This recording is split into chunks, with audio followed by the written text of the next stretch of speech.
All right, everyone. The technical war footing between India and Pakistan continues into another day, unfortunately. Link in the description, archived, of course. You've got a bunch of sites that are creating live updates for this one, and it's no surprise.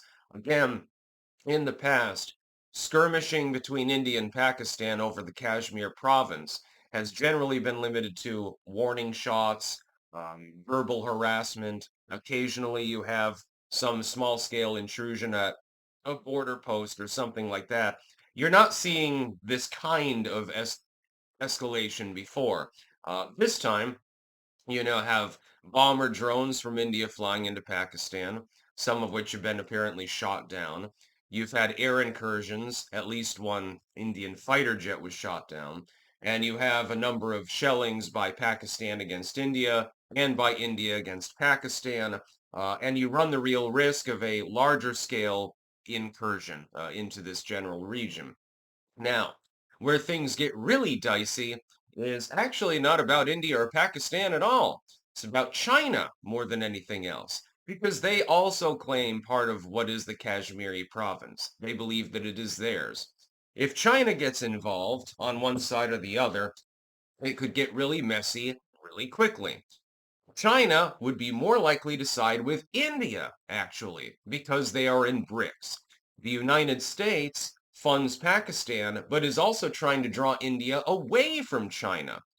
So this is and then Russia could get involved too. This is a very, very strange geopolitical situation. In fact, it's probably the biggest flashpoint in the world, even worse than the Korean Peninsula and the DMZ.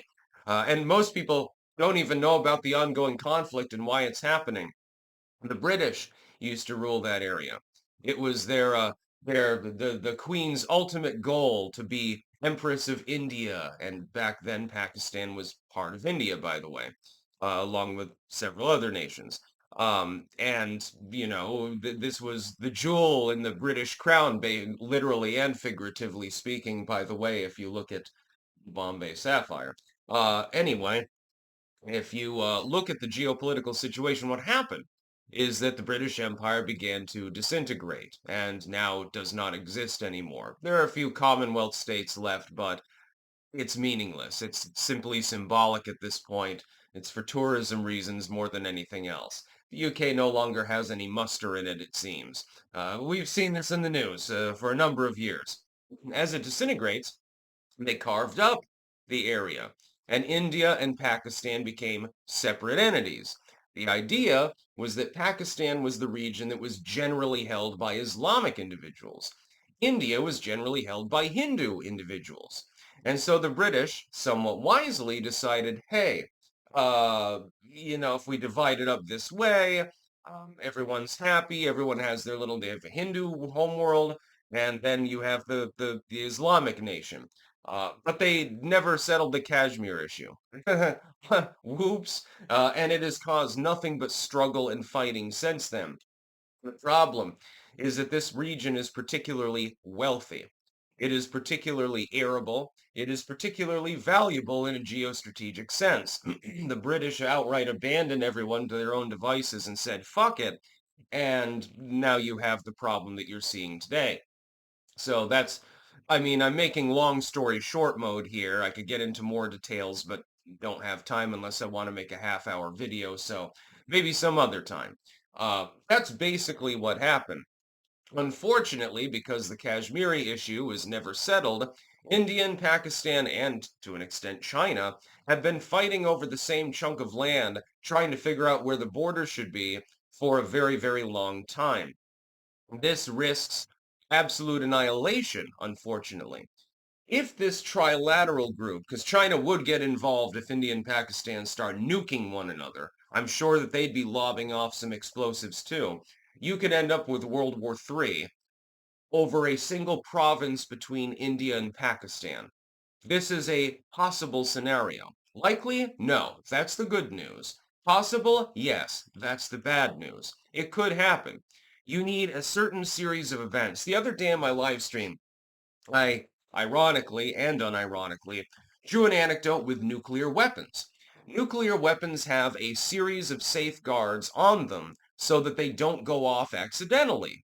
This happened in the Carolinas in the United States in, I believe, the 1960s, when a 3 megaton weapon accidentally fell out of a bomb bay and all but one of the controls failed.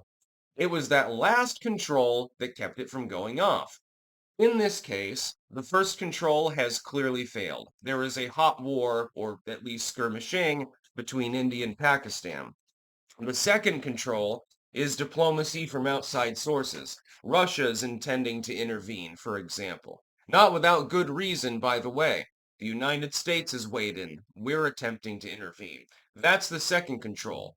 If the diplomacy breaks down, control number three is, hey, we're hoping that they just start shooting each other and don't start firing atomic weapons off, because that would be bad. And then, of course, Control 4 does not exist in this particular case because once that begins, basically the only last control is that other countries watch them destroy one another and don't intervene any further. So that's kind of what I'm worried about. There's a reason that I have reams and reams of IOSat, for example, in my bedroom. It's for the possibility that this exact sort of scenario would happen. It would irradiate the world at large, at least the northern hemisphere. It would go far beyond India and Pakistan. We'd be absorbing radiation. Thyroid cancer rates will go up by 1,000%, and I'm not going to allow that to happen to myself, my family, and my friends. So yeah, I have a lot of potassium iodide for a reason. Thankfully, you only need to take it for a couple of weeks because radioactive iodine, while exceptionally deadly, it's exceptionally deadly because it burns off really quick. So after a couple of weeks, it's gone through a number of half-lives, and so you're probably in the clear. But yeah, there's a reason that I have it on hand. I also have a gas mask and a hazmat suit and an M1 helmet and all sorts of other cool shit. Should show off my collection sometime. As far as India and Pakistan go, my hope is that cooler heads prevail. But as of yesterday, India was flying a bunch of attack drones into Pakistan, and the Pakistanis were bullseyeing them out of the sky. India's hitting targets, Pakistan is shelling India. It's literal insanity. This is the only time in modern history where two nuclear states have actually gotten into this kind of fight. It's kind of unprecedented when you think about it. It's very, very concerning because, of course, I abhor war and I don't want anyone to die, actually. I don't care what religion they follow. That's about all. Peace out.